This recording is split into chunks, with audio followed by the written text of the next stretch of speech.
군대를 만기 전역하고 집으로 왔습니다. 군대에 가기 전엔 다른 집이었는데 제가 군 생활을 하던 사이 또 다른 곳으로 이사를 했더군요. 저는 어머니가 보낸 주소를 받아들고 새로운 집으로 이사한 제 가족이 있는 보금자리를 겨우 찾아왔습니다. 이번 이사만 벌써 12번째네요. 정말 지긋지긋합니다. 엄마와 동생들은 마침 이사 마무리 작업 중이더군요. 엄마와 두 동생이 무지 고생했네요. 냉장고부터 각종 가구가 이리 무거운데 말이죠. 저희 식구는 아버지의 사업이 망해 가지고 있던 아파트와 모든 재산을 은행에 빼앗긴 채 하루아침에 차가운 거리에 나앉았습니다. 그게 벌써 3년 전 일이었고 이젠 빚은 없었습니다. 다만 우리 식구 안락하게 지낼 온전한 집이 없다는 게 가장 큰 문제였지요. 마침 오늘은 아버지의 기일이기도 했습니다. 아버지의 기일이자 저희 만기 저녁 날이었지요. 그런데 집에 오자마자 소란스러운 소리가 들렸습니다. 바로 주인댁 아저씨였습니다. 얼굴을 보니 인상부터가 상당히 험악했지요. 별로 마음에 들진 않았습니다. 주인댁 아저씨는 저희가 이사 오면서 멀쩡했던 대문이 파손됐으니 이를 저희에게 변상하라고 우겨댔습니다. 제가 뭐라 설명을 해도 멍청한 속이에 격릴지더군요. 그것도 아무런 증거도 없이 막무가내로 우리에게 덮어씌우니 참으로 답답했습니다. 원래부터가 이랬는데 말이죠. 저는 가뜩이나 아버지가 없는 것도 서러운데 하지 않은 일을 했다는 오해까지 받으니 저녁 첫날부터 기분이 별로였습니다.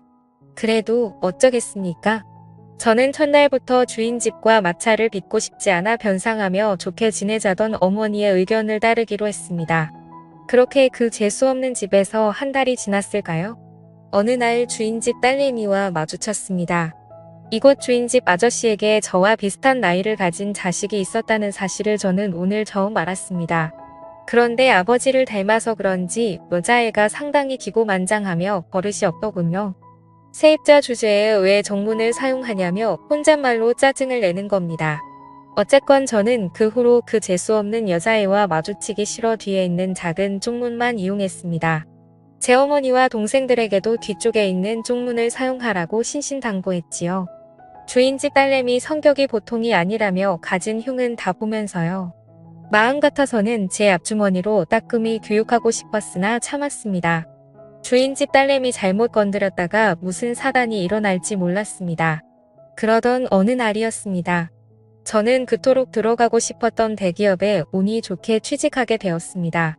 그런데 그곳에서 주인집 딸내미를 보았지요.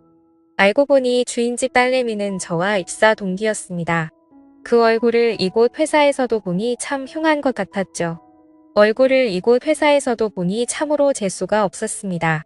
어쨌건 저는 그곳에서 윗사람으로부터 출중한 능력을 인정받아 계속 예쁨과 귀여움을 받았습니다. 그런데 첫 회식 날 예상하지 못한 대형 악재에 휩싸였지요.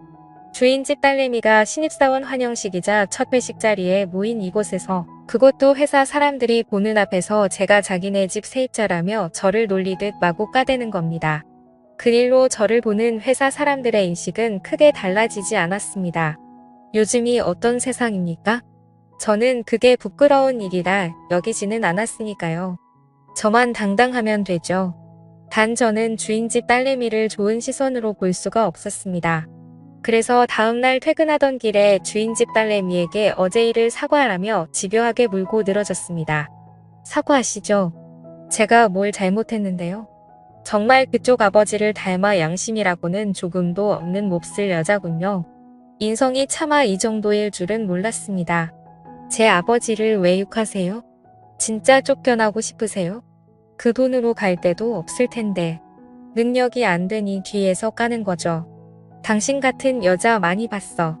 실력은 없는데 질투는 많고 열등감은 높지. 게다가 밝히기는 얼마나 밝힐까? 제 말을 듣고 있던 주인집 딸내미는 제 말에 화가 나던지 손을 치켜세우며 저를 때리려고 하더군요. 저를 보는 그 눈빛이 얼마나 매섭던지 소름 끼쳤습니다. 엄마도 저는 때리지 않고 어려서부터 우냐우냐 키웠습니다. 그런데 집 하나 있다는 이유로 손을 치켜세우며 저를 때리려고 하니 저는 주인집 딸내미 손목을 붙잡고선 그저 거만하게 웃었지요. 그러자 주인집 딸내미가 이건 오우라며 화를 내더니 급기야 제 얼굴에 침까지 뱉는 겁니다. 저는 그때 속으로 얘를 어떻게 할까 고민했습니다. 저도 주인집 딸내미 얼굴에 침을 뱉고 윙크를 날리며 배로 갚아주었지요. 그리고 제 앞주머니만 대놓고 주물렀습니다. 그리고선 이렇게 말했지요. 주인 아저씨한테 말하라고 말입니다. 당장에 방을 빼겠다고 진짜로 당당하게 나갔습니다. 아마도 수치스러웠을 겁니다. 사실 이 돈으로 아직 갈 곳은 없었으나 대기업에 취직했으니 은행 대출을 받아 다른 곳으로 가면 됐을 일입니다. 더는 제 어머니와 동생들을 그런 집에 살게 하고 싶지는 않았습니다. 어쨌건 그 일이 있던 후 어느 늦은 밤 골목길을 지나 집으로 가는데 어디선가 공경에 처해 도와달라는 어느 젊은 여자의 목소리가 들리는 겁니다. 저는 도움의 목소리가 들리는 곳으로 발길을 옮겨보니 주인집 딸내미가 건장한 어느 남자에게 가로막혀 벌벌 떨고만 있는 광경과 마주했지요. 저는 주인집 딸내미를 외면하고 싶었으나 미운 정도 정이라며 그냥 지나칠 수가 없어 무슨 일이냐며 모른 채 성큼성큼 다가갔습니다. 주인집 딸내미 말로는 얼마 전 지인 소개로 만나게 된 남자인데 최근까지 연락처를 주고받으며 지내다가 며칠 전 직접 만났는데 막상 만나보니 별로라 그만 보자 했다가 이런 동변을 당하게 되었다고 듣게 되었습니다. 저는 그 남자에게 아무런 사이도 아니면 그냥 갈 길 가라는 소리만 듣게 되었고 저는 마지못해 이 여자와 결혼을 약속한 약혼자라고 거짓말하다가 경찰에 신고하기 전에 꺼지라는 경고까지 날렸습니다. 그렇게 주인집 딸내미는 저희 도움으로 위기에서 벗어났고 그 일이 있던 후 저와 그녀는 회사에서 부쩍 가까워졌습니다. 그래도 소목하기는 마찬가지였죠. 그러던 어느 날이었습니다.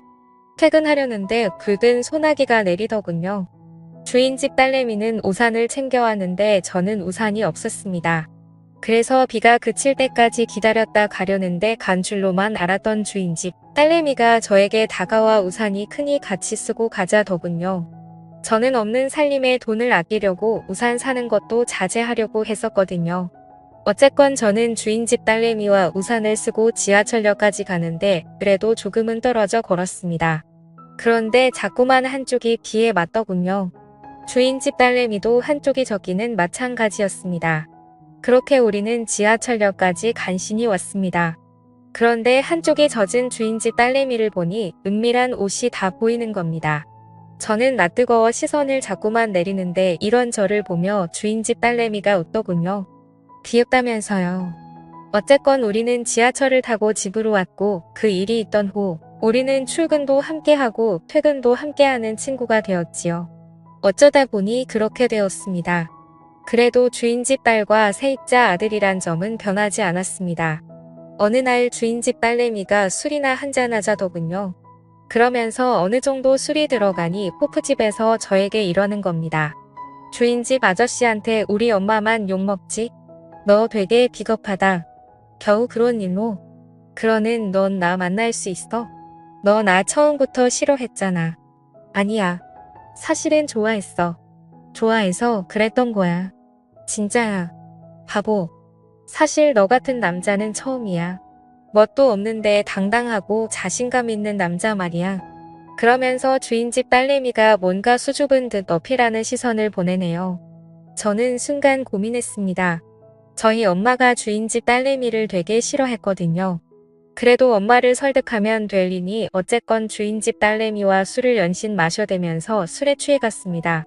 결국 주인집 딸내미를 데리고 연인처럼 대화를 주고받고 서로가 서로에게 빠져들어갔죠.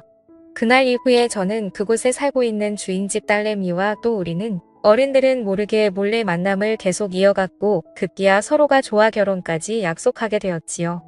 그리고 우리 둘의 사이를 주인집에 까발리던 날 저는 주인집 아저씨에게 이렇게 말했습니다. 그때 이 집으로 이사 왔을 때 대문 망가뜨렸던 거 저 아닙니다. 오래전 일이지만 그래도 사과는 하시죠. 주인집 아저씨는 어처구니 없다는 얼굴로 저와 저희 어머니만 보았으나 사과하라는 자기 딸의 성화에 맞지 못해 정중히 사과하시더군요. 그 후로 저희는 다른 곳으로 이사했고 저는 주인집 딸내미와 결혼해 봉천동에 있는 어느 빌라에서 행복한 신혼을 보내고 있습니다. 제 사연을 읽어주셔서 감사합니다.